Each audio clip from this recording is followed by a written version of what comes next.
Hey, you ever think about those pools we had in the backyard? You ever think about how they sat directly under an electric line? Yeah, that's why Dad would always tell us, hey, don't come up jumping too high. Yeah. Welcome to Short Pour, where we're continuing the season of The Lighter Side. We're your hosts. I'm Chris. And I'm Brandon. This time we have Brooklyn Brewery's Summer Ale Sunny Pale Ale. A little redundant. Yeah, I couldn't tell like which one was the actual name. Right? Yeah, I think the actual name is Summer Ale. Yeah. And the category of it is a Sunny Pale Ale. I don't know what makes it sunny though. I don't know. I was hoping it had like a Sunny D kind of vibe, you know? Oh God. What?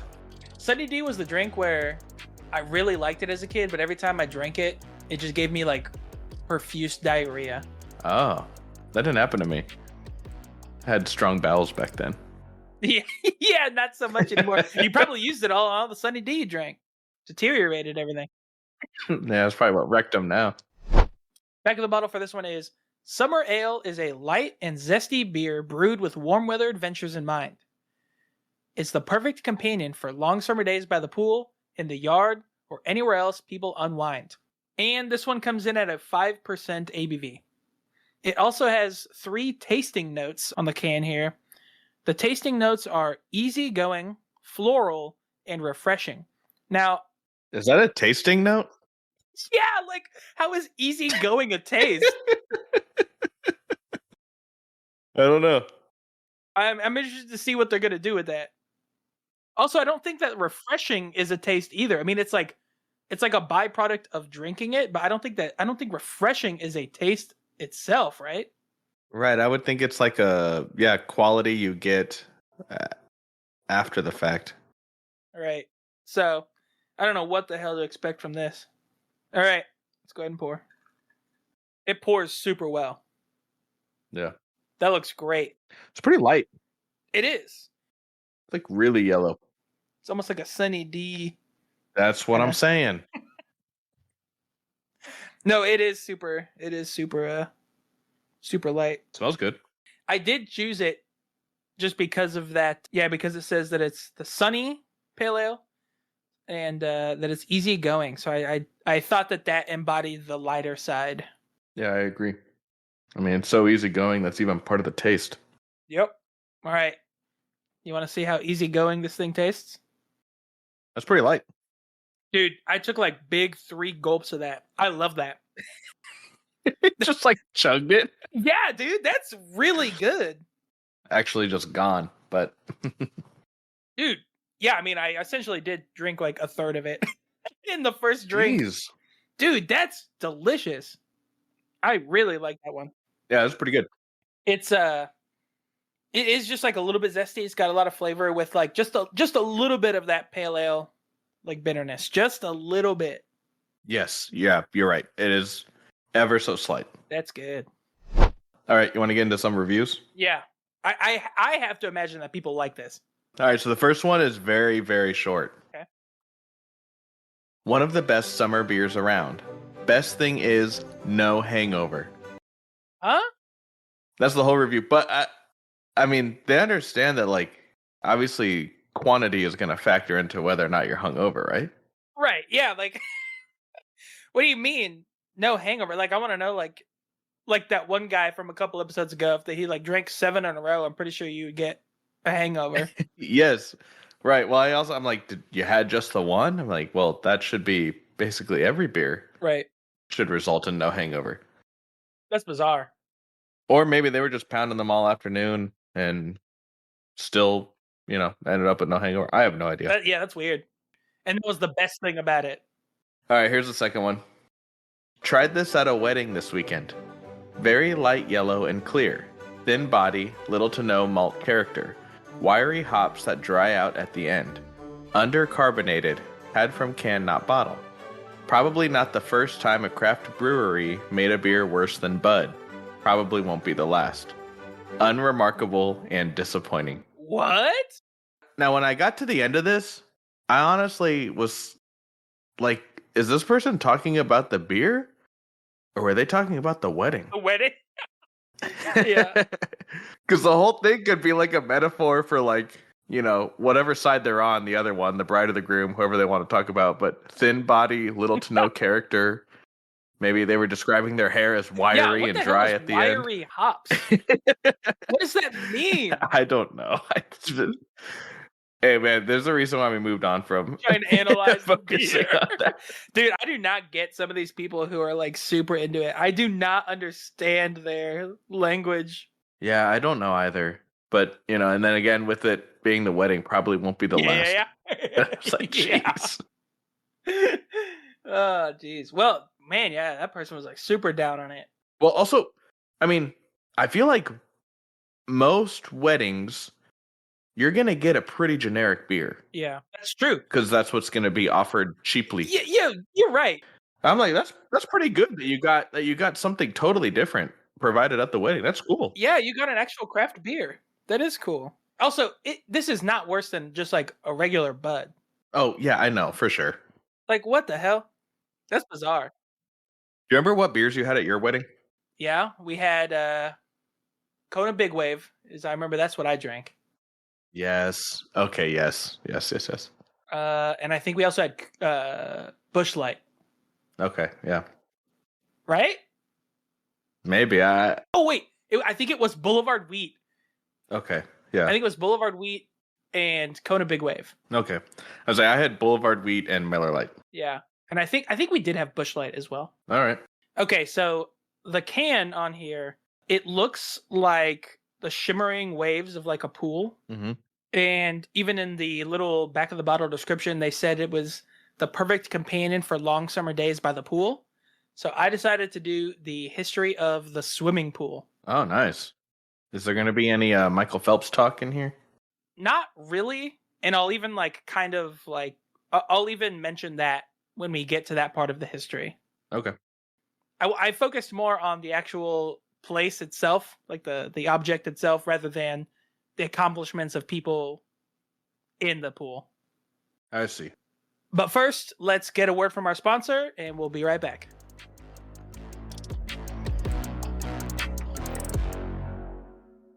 Hi, I'm Peter Peener, and I'd like to share my famous peanut butter with everyone. Peanut butter is a peanut butter alternative, and it can do almost everything traditional peanut butter can do. Making a protein shake? Power it up with peanut butter. Have a dog? Treat them with some peanut butter. I'm proud to say that my product is locally sourced from me. Look for Peter Peener's peanut butter at a store near you today. Warning, do not attempt to consume Peter Peener's peanut butter with any substance remotely similar to jams or jellies. Peter Peener cannot be held liable for any accidents or injuries that may occur while using his famous peanut butter. So we first need to define what a swimming pool is. And this is actually one of those words where it's surprisingly hard to define because it has like a bunch of meanings. Okay. When you like really start looking at it. And I'll go through some of them. But for our purposes, a swimming pool is an artificial area of still water for swimming in. Okay. Well, I mean, what else could it be but beyond that? Okay, so let's start looking into it. The swimming pools that we think of today are still relatively new to humanity. Mm-hmm. So the actual definition for pool, the word pool, is an area of still water that formed naturally. But that's not what we think of when we think of like a pool. When you say, oh, we're going to go to the pool. Right, yeah. It's also one of those things where like bodies of water have like a really weird nuance to them where it's kind of, there's a lot of overlap between like an area of still water that formed naturally could be a puddle or a pond or even like a lake, mm-hmm. right? But those aren't pools. Yeah, okay. Right? It's like one of those like weird things. A shallow patch of liquid lying on a surface could be a pool, like a pool of blood. Yeah. It can also mean a stockpile of resources to take from. Yes. Okay. And it could be like that could be an inanimate object. So like taking from like pooling our resources of like firewood. Right. It can be people, like choosing for a position from like a pool of candidates. Yeah. Okay. For a job. It could even be more abstract, like the gene pool. Yes. Which all of those, are obviously not what we think of when you think of go to the pool. You know what I mean? I'm going to take a soak in the gene pool for a bit. Yeah. It's also a form of billiards. It's like a pool table. Mm-hmm. Mm-hmm. It's a group of contestants in a tournament style of competition, like the Olympics with like pool play. Yes. Yeah. It was also used to be a term for a bad business practice, usually referring to where multiple competing parties fix prices to like kind of weed out other competition from themselves. Oh, okay. Yeah, and like that's like an older version, but that it kind of reminded me of the episode from King of the Hill where Bobby kicks Hank in the balls, and then afterwards he's like talking to him about it, and he's like, "That's dirty pool, mister. Dirty pool." Yeah. So like it is kind of like a weird term of like when you think about it or like when you start looking into it, there's a lot of definitions for the word pool. Dude, is pool the most universal word in English? That was a lot of different definitions and like nuance to the term. I've never like thought about it like that, I guess. I know, I've never had to think about it too. And I even cut some out. There were even some that are even like older that Yeah. aren't generally used anymore, but they still technically exist. So there's a lot. Anyway, the first recorded man-made structure that we would think of as like being similar to a pool was actually the Great Bath in 5000 BC, and it was in Pakistan in Mohenjo-Daro. Oh. But it was like a religious like cleansing bath, like ritual like stuff. So it wasn't really like a swimming pool. It was definitely not public, and I don't think people were like lounging in it or like having a good time. Wait, so what did you do in it? I don't know. It just said for rituals. I don't know what I don't know what that meant. Yeah. People were getting dipped in there. Yeah. So then we fast forward.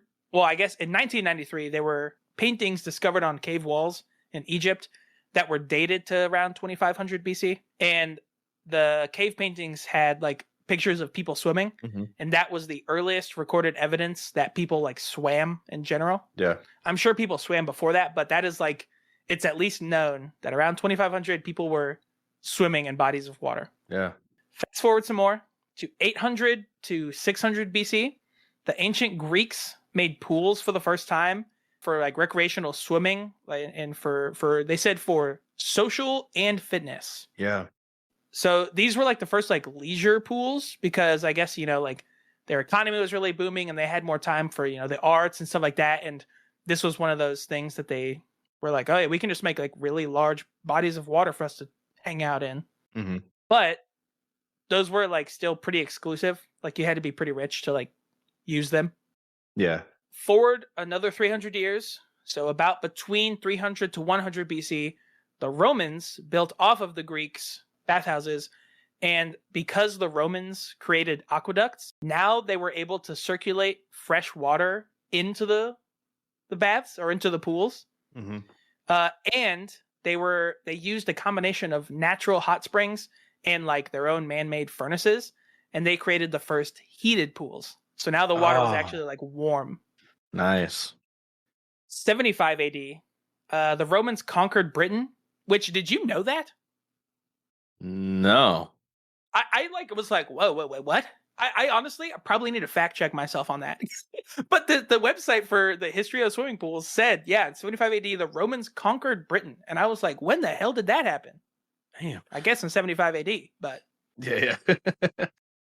Anyway, so the Romans get there, and they bring over a ton of stuff, but they also brought over like their love of swimming. Mm-hmm. And so then they started making like some of those like bathhouses and stuff like that.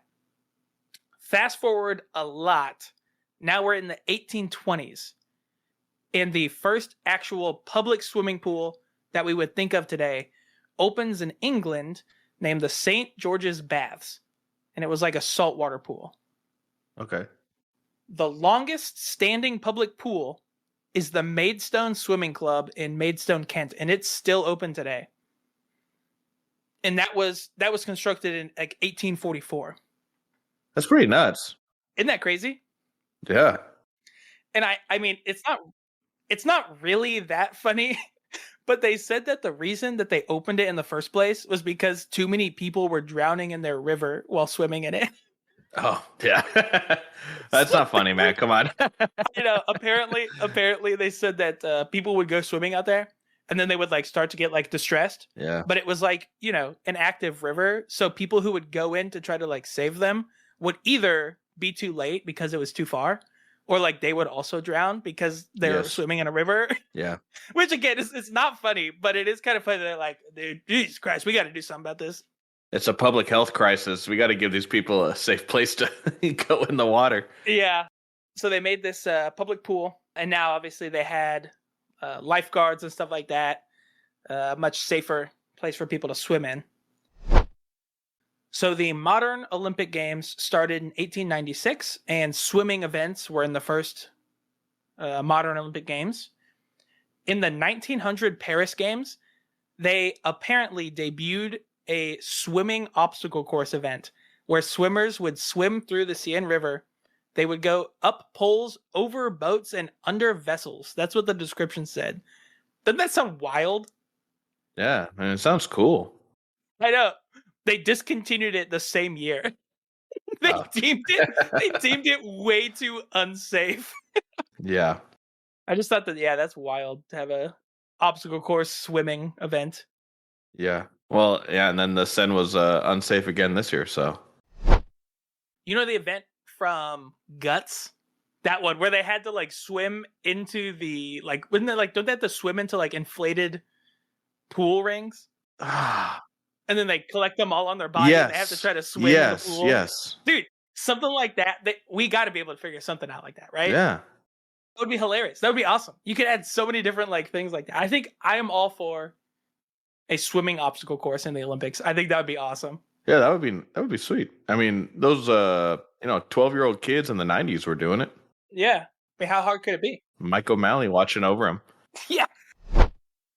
Anyway, in the early 1900s, so around those Paris Games, they finally found that chlorine was able to keep pools clean. Mm-hmm. So before that, they either had to, I guess they had salt pools, but they had to use like external filtration of the water, or they would have to just straight up drain and refill it every so often, or I guess they would just like let it get disgusting. Because like for that like first bath in 5000 BC, you're telling me those people were seriously draining and then bringing the water back in with no aqueducts? Right. Yeah. It had to have been disgusting. I'm sure it was. People, that's probably what they were doing, dude. They probably dropped people in there and they were like, if they die, they were probably a bad person. So the first few people were like, oh yeah, they must be good. And then after a couple of days, people started dying. They're like, man, we got a bunch of heathens now. Yeah. Or someone gets in there with some sort of like STD and spreads it around to oh God, all the other people. What? Why did you go STD? I don't know. I was trying to think of something that would. You could have gone with. You could have even just said like pee and poop. Oh, that's too obvious. But I'm saying, they're gonna get in trouble at home of like, whoa, where the hell did this come from? Like, no, nowhere. I have only been to the bath. I swear. Yeah. Just me and 12 of my closest bros. I don't understand what happened. Oh my God. Okay, so the next interesting bits for pools kind of start to slow down a little bit here as far as like the time jumps. Mm-hmm. But in 1943, the first two-piece swimsuit for women was introduced because they wanted to find a way to make swimsuits that used less material because it was all going towards the World War II effort. Ah, all right. Isn't that interesting? I'm just like, they're like, well, let them show their midriff. Yeah, it was out of like literal necessity. Yeah. And then obviously people were like, well, we might be okay with this change. So they obviously stuck around. Mm-hmm. In the 1950s, that was, I guess, kind of the sweet spot where people had pools figured out. There was this, like the bikinis and stuff were introduced, and Hollywood was like making pretty big movies now. So around the 1950s, several movies, I guess, had come out where they were centered around swimming or people with pools. And so that's where it turned into kind of a status symbol to have your own pool. Mm-hmm. And so now people wanted to be able to like have it. And at that time, people started to be able to like afford it and have the means to care for one. So that's kind of where it started getting where we see pools today at people's homes. And it's not like that crazy. Like you're still like, oh, dude, you have a pool? Sweet. but it's not like, oh my God, you have a swimming pool? You know what I mean? Yeah. But for, literally all of time up to that point, up to about the 1950s, it was like where people would be like, whoa. You have one at your house? Yeah. You just live here with it? Yeah. Hey, growing up, do you remember what pools we like went to frequently? Yeah, I mean, we went to a YMCA pool. Yes. Yeah, I remember the YMCA. I also remember we had the intex above ground pool. Yes. And I remember going out there and we had to like till the dirt. Yes, and level the land, rake it and level it. And dude, as a kid, that process took us months. Yeah. I'm sure it was only like a few days, but in my memory, it was months of us going out there and doing this, working the land, as it were. Dude, and then remember to put this pool in. Dad brought in like literal like truck bed fulls of sand so it would feel softer on our feet and stuff. Like, oh man. Yeah. We put a lot of work into that for only like 2 summers of using the pool. Yeah, well, because we got the pool up, and wasn't it initially supposed to be like your job to take care of it? It wasn't your job to clean it? Maybe. I don't know. I guess I don't remember it being. That's the problem. It wasn't. Well, if it was, it wasn't made clear to me. Yeah, because I'm pretty sure in short order, Mom and Dad were definitely like, yeah, dude, we got to get out there and fuck with it every day. It's just too much. Yeah. Well, and then I think that summer, like, it kept raining, so we kept having to shock the pool all the time. Yep. Yeah. Anytime there's any sort of inclement weather, yeah, you gotta correct it and everything. I will say, on the days that, like, we had it, like, it was sweet. It was cool to have one. It was sweet. Well, we went through like 2 iterations of it. Yeah, we did. So we had the one with the like inflatable ring around the top. Yeah. And then we had the other one that had the like actual like rigid bars to like hold it up. Yeah, like the PVC. Yeah. Yeah, I remember that. Yeah, it was fun. I remember that was like the perfect pool to do like a whirlpool in.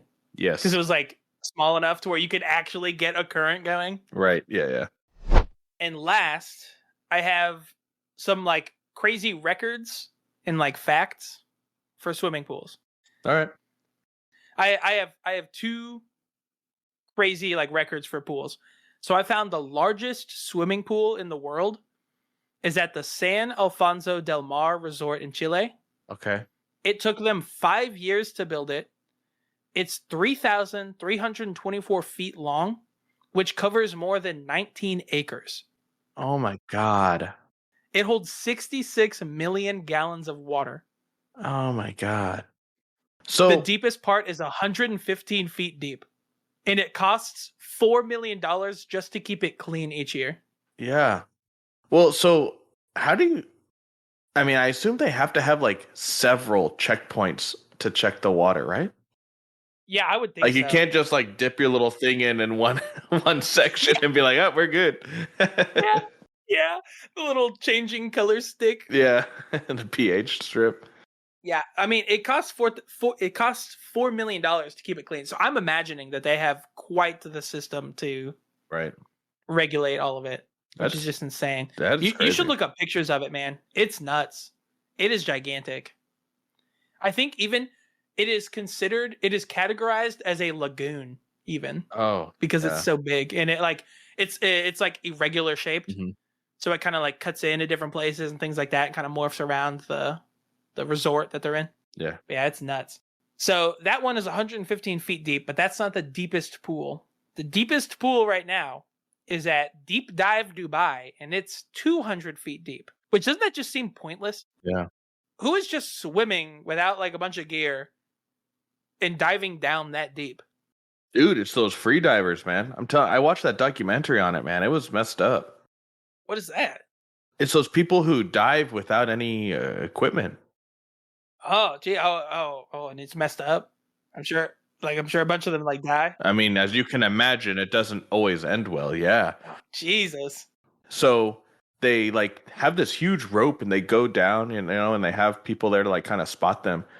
But sometimes when they're coming back up, they like start like blacking out, you know, because Yeah. they held their breath that long. They don't have anything to breathe or Yeah. anything.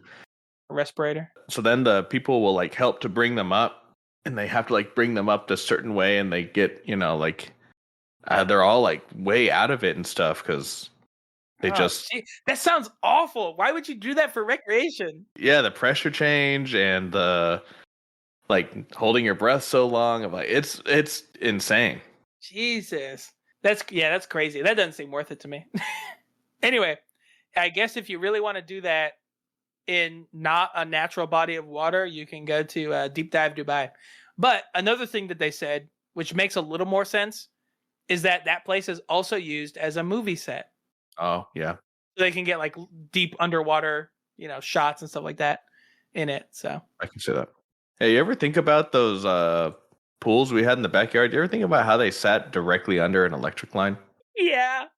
Thinking about that, I was like, dude, that could have been really messed up if like somehow something happened. That's why Dad would always tell us, you know, hey, don't come up jumping too high. Yeah. Yeah, well, I'm pretty sure we had to have hit that with like, you know, one of those like wet water balls, you know what I mean, that we would like throw around. Oh yeah, and yeah, I'm sure. And we had those like noodles we would fling around and hit each other with, and Yeah, we surely we hit that at some point. oh well, everything turned out all right. All right, so yeah, since we started talking about, you know, potential accidental death by electric shock in a pool, we should probably go ahead and end it there. Hey, if you could give us a like or follow us on wherever you listen to your podcasts. Follow us on Instagram at shortpourpodcast or send us a suggestion through email at shortpourpod@gmail.com. And as always, whether you pour short or pour long, always finish.